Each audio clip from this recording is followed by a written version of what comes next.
Meaning of ergo. Ergo. Ergo. Ergo. Ergo.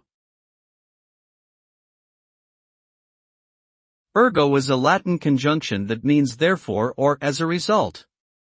It is typically used to indicate a logical conclusion or inference based on preceding arguments or evidence. The word ergo is often employed in formal writing, particularly in academic and legal contexts, to signal the connection between a premise and a conclusion. In sum, ergo is a useful indicator of logical reasoning and can help to clarify the connection between ideas or propositions in written communication.